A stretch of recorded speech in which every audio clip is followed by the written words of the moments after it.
I know it's been a while since I did any update on my pond because I've been busy with other stuff, and also as we've transitioned away from summer into fall, there isn't a lot going on with my pond. It's been pretty stable overall. I've turned off the UV light because I wanted to see how green the water would get as the weather starts to cool down. I did have some changes, or just one major change into my pond. As you can see over there in that side, we got a much bigger air diffuser. Actually, I got a Matala air diffuser that has two discs, and I'm using a Medo pump. It's a linear piston air pump that outputs about 80 liters per minute. So we have a lot of air going on here, and I've noticed that the fish are just feeding better despite having cooler water compared to the summer. For the longest time, I've resisted adding too much air because I was under the impression, wrongly so, I might say, that all this air and water agitation was just not comfortable for the fish. Until I saw like high-end koi keepers just blasting air full on, and the fish are doing really good. Strong body, healthy, very clean water.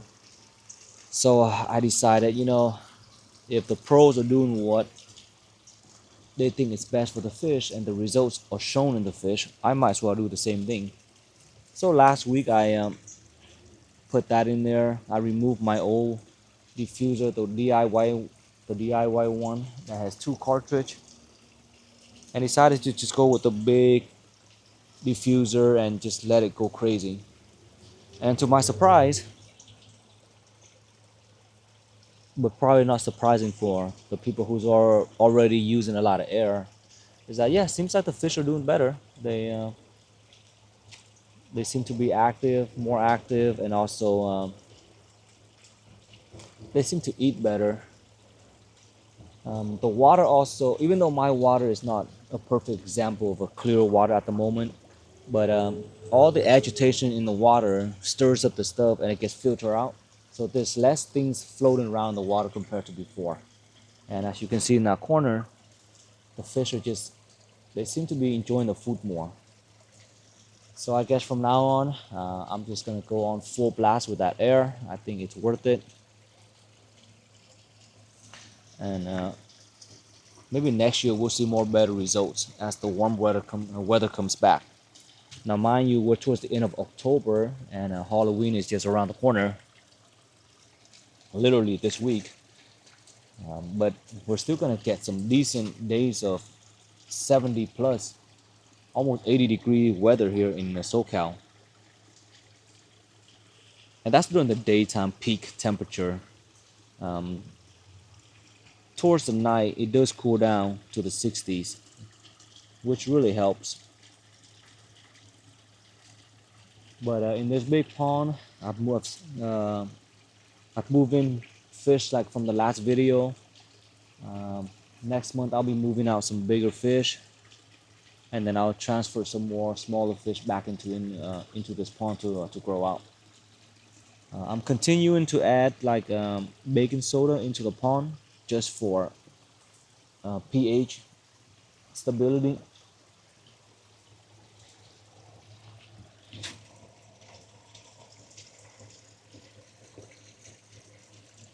So the one thing that I was taught, or I've heard another person said to me, that I shouldn't be afraid of using a lot of air diffusers, because even though it seems like it might be agitating them, it turns out that the fish, when they want to rest, they'll just find a corner and rest. The air, I mean, as you can see, it's really moving a lot of water, so that's really what the benefit is. Moving a lot of water, and if we get a closer up look at the water, you see all the little debris. It's gonna get stirred up and get filtered out much easier. Now, during the day, all this air does help. Would have, if I had done this in the summer, I think I would have gotten better results because the summer was really hot. The water was like 80 something degrees. And if I had just put more, I had an air pump, but it was a 40 liter per minute. This one's double that. It has two large diffuser discs, so the air is just going like crazy right now. But yeah, had I done it in the summer, I think I would have gotten the water more aerated and just more saturated with oxygen. Because as you know, when temperature goes up, there's just less oxygen diffused into the water. Now we still had a lot of good growth in the summer though. Some of the fish here, they grew a lot. Obviously, not all fish are going to grow at the same rate, but the ones that did grow got a big boost in the summer. With all that feeding, we're talking about like going through like six, 7 bags of food every month for this amount of fish.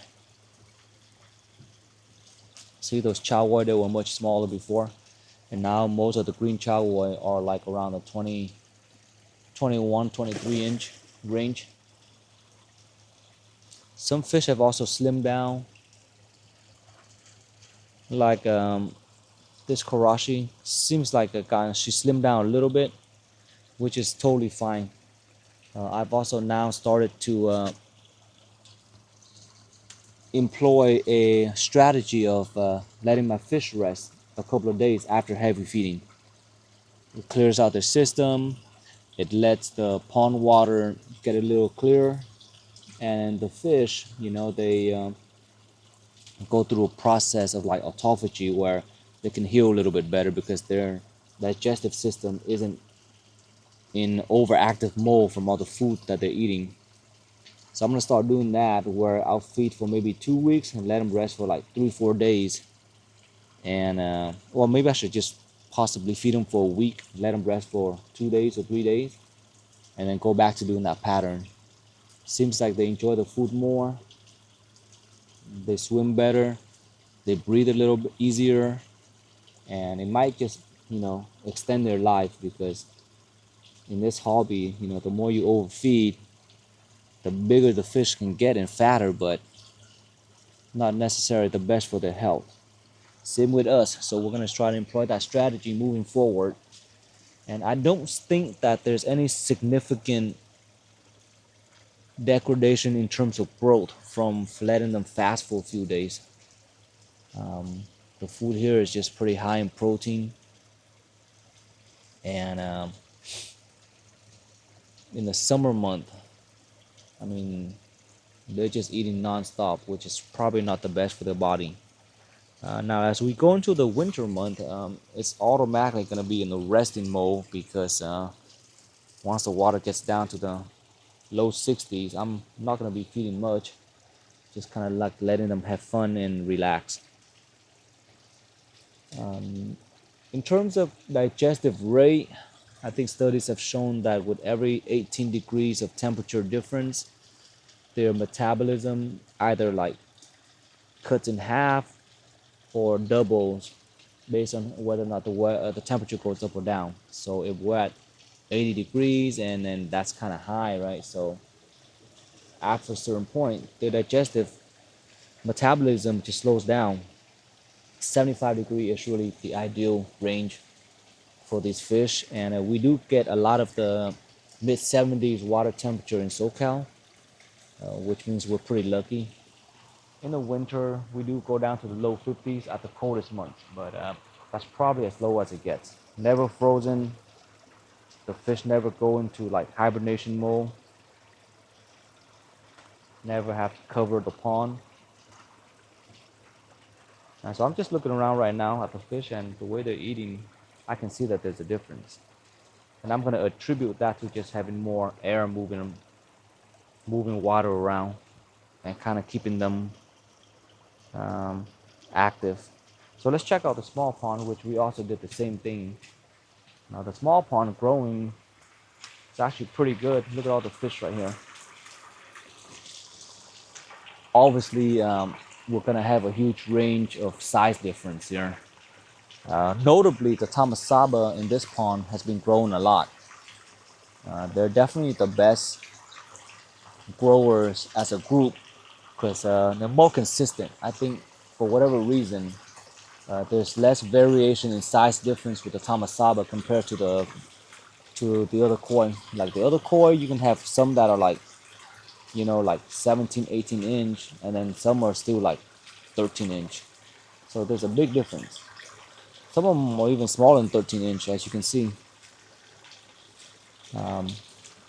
But I've also put another air pump in this one, and it's also on 24/7 as well. I'm gonna definitely trust the people who aerate their pond 24/7 because I think it's just gonna help. I don't see any difference in terms of the stress of the fish. As long as they're moving, you should be happy as a koi keeper.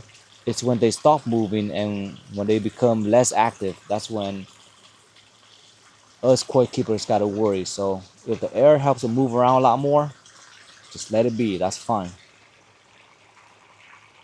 This one is using a 24 liter, 25 liter per minute Matala air pump. It's a smaller air pump.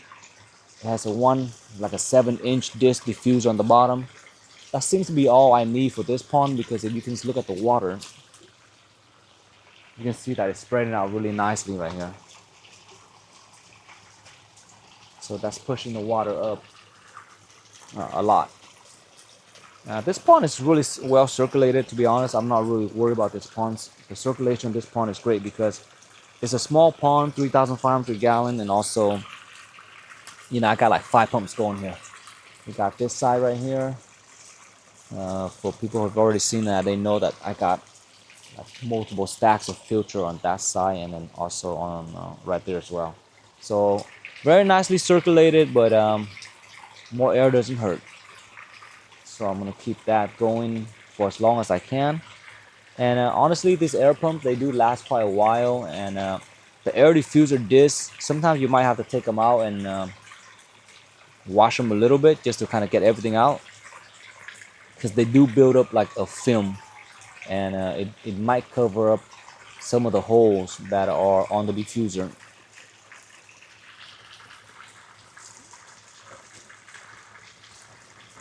And then over here, my sump tank has been flowing nicely. Let me see if I can climb up here and show a little bit. I was struggling with the sump being overflowing, but now as you can see, the the water level is quite a bit below the liner, and that's because I pressure wash this side, the Matala screen right here, the Matala filter pad. I pressure wash that multiple times on both sides, this side and from the other side as well. And I also put an air pump. See that white pipe down there? I put an air pump right there and a blower right there, so that, and I set it up on a timer, and then at nighttime when I'm asleep, it's blowing up the K1 media here and agitating it, keeping it a little bit cleaner. That way it doesn't build up and clog around the Matala mat. That clogging was giving me that phantom pond drain effect because it was overflowing. But now we got that out of the way, so no more issues. Even this pond, the water isn't as clear as it could be because heavy overfeeding. But actually, right now, I can see the bottom drain area, so not too bad. Not too bad. But yeah, there's a lot of fish in here that also needs to be moved out soon to make room for some additional fish that's gonna come next month. So I'll definitely keep that updated. I'm still gonna trying to grow out even more. Next month's batch, I got about 100 baby coming, 100 babies, which I gotta figure out how to put them or where to put them because I can't jam them in here. It's too small.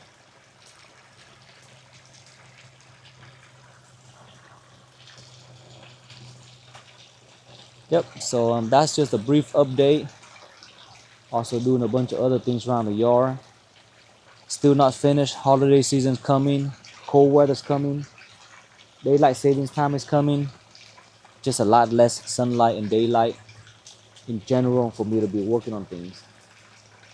We're also entering like a resting mode during this time of the year. But man, it just never stops.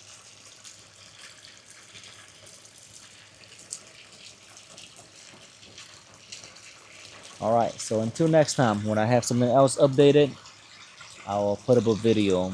Everything else is pretty normal. My trusty DIY auto feeder continues to work flawlessly.